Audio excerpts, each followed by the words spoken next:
Zaglądamy do miasta Wolności, na terenie którego toczyły się burzliwe wydarzenia XX wieku, mające znaczenie daleko wykraczające poza granice naszego kraju. W tym czasie w Gdańsku obecne były też tramwaje, a właściwie już od 143 lat. I to właśnie o nich opowiemy sobie głównie w tym odcinku.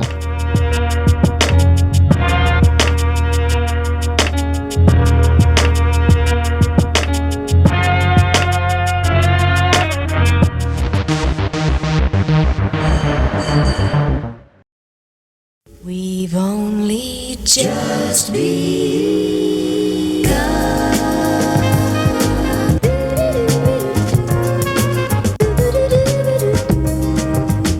Gdańsk zamieszkuje ponad 460 tysięcy ludzi, położony jest nad Zatoką Gdańską, u ujścia Motławy do Wisły. Z miastem kojarzy nam się oczywiście Solidarność, Żurawie Stoczniowe czy Neptun, ale to też tu działa druga, najstarsza sieć tramwajowa w Polsce.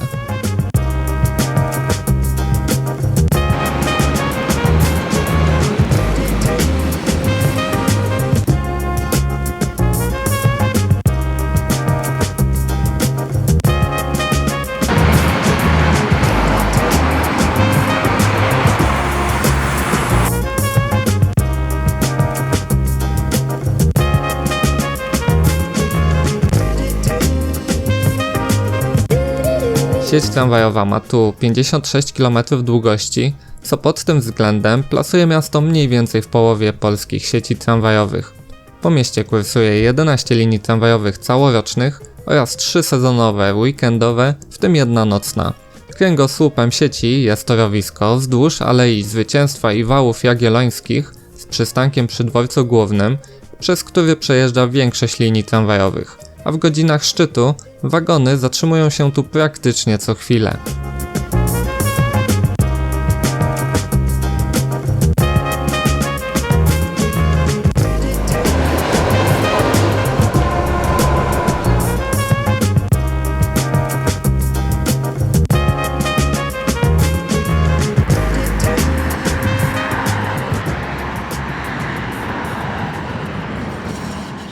W Olsztynie wraz z nową siecią tramwajową kupiono nowy tabor niskopodłogowy, ale Gdańsk jest tuż za nim pod względem udziału w taborze tramwajów z przynajmniej częściowo niską podłogą w Polsce.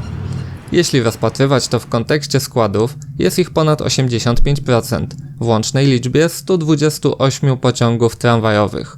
Spośród wagonów wysokopodłogowych pozostały zaledwie 34 tramwaje popularnego w Polsce typu Konstal 105NA i pochodnych, uformowane w 17 składów. Wszystkie stacjonują w zajezdni Nowy Port, jednej z 2 zajezdni tramwajowych w Gdańsku.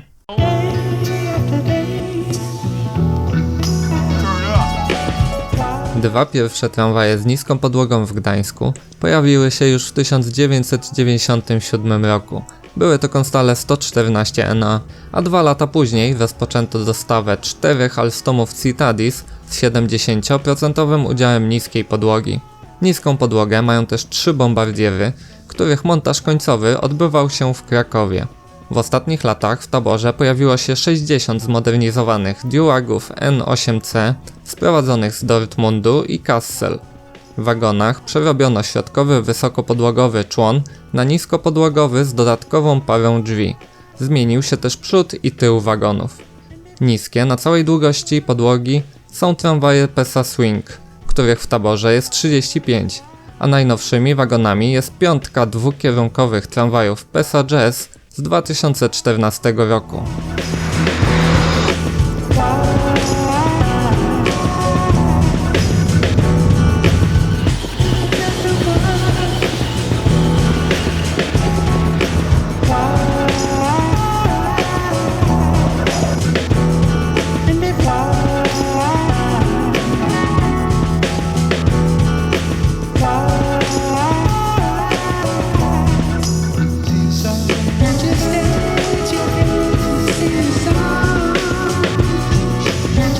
Przy stadionie Energa Gdańsk zobaczymy gigantyczne bursztynowe wiaty tramwajowe.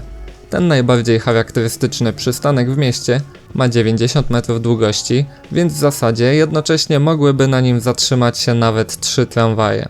Łącznie ustawiono tu 6 wiat w obu kierunkach, każda z nich ma prawie 26 metrów długości i składa się z 9 dźwigarów o wadze 660 kg oraz długości 12 metrów. Wiaty pokryte są poliwęglanem w 5 odcieniach płyt.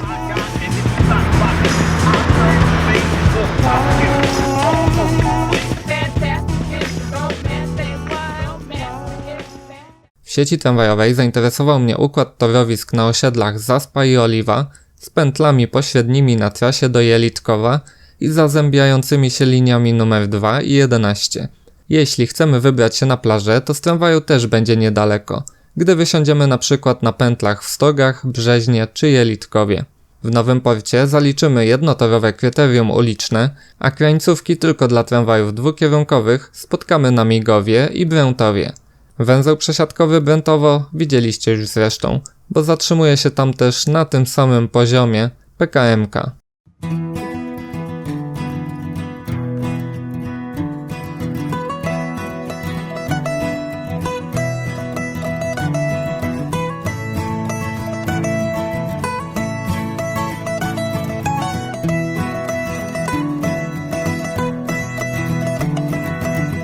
Spotkałem się z głosami, że trasa na Chełm i Łostowice ma charakter szybkiego tramwaju.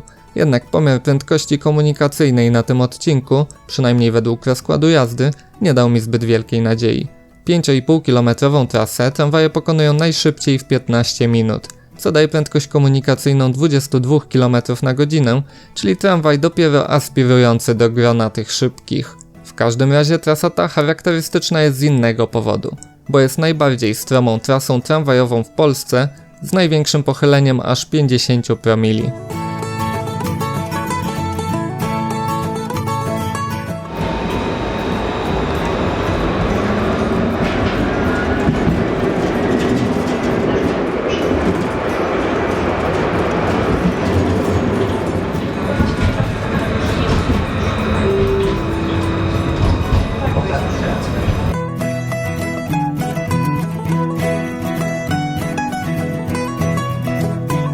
Nowe tramwaje mają swoich patronów. Łącznie 44 składy noszą imienia i nazwiska osób związanych z Gdańskiem. Wśród nich są znani i lubiani, jak Jan Heweliusz czy Daniel Fahrenheit, ale też Sad Ok, Długie Pióro Stanisław Supłatowicz, czyli polski pisarz indiańskiego pochodzenia, czy Maciej Gwiazda, wieloletni dyrektor WPKGG, czyli Wojewódzkiego Przedsiębiorstwa Komunikacyjnego Gdańsk-Gdynia.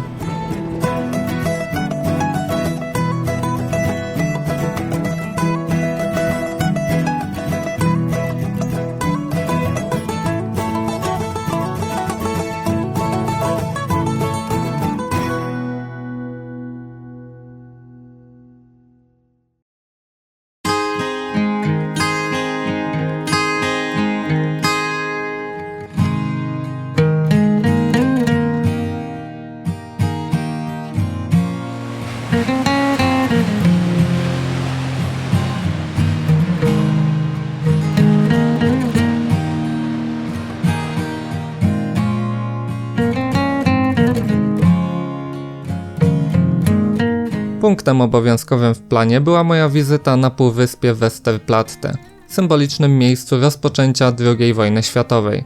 Dla mojego pokolenia to zupełnie niewyobrażalny konflikt zbrojny, który przetoczył się przez terytorium Polski. Wracając statkiem czy tramwajem wodnym z półwyspu do centrum Gdańska, za burtą zobaczymy największą polską stocznię remontową.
Sieć komunikacyjną w Gdańsku organizuje Zarząd Transportu Miejskiego, na zlecenie którego działa też ponad 70 dziennych linii autobusowych, 11 linii nocnych i 2 linie tramwaju wodnego.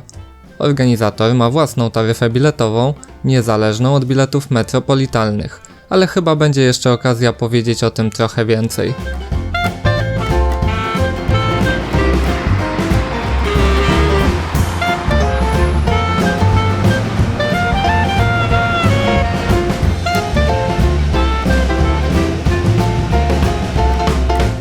W kolejnych latach planowana jest dalsza rozbudowa sieci tramwajowej, nawet o kilkanaście kilometrów torowisk. Według planów najdłuższa ma być około 5-kilometrowa trasa nowopolitechniczna, łącząca Wrzeszcz z Pieckami i Migowem. Proponowany przez miasto wariant trasy budzi jednak spore kontrowersje wśród mieszkańców ulic, którymi miała przebiegać trasa. Wariant sugerowany przez ekspertów wiązałby się z kolei z wyburzeniami budynków. W efekcie doprowadziło to do przedstawienia łącznie kilkunastu możliwości przebiegu linii tramwajowej. Jednak jeśli miasto chce szybko uzyskać środki na nową inwestycję, decyzja o przebiegu musi zostać podjęta w ciągu najbliższych miesięcy.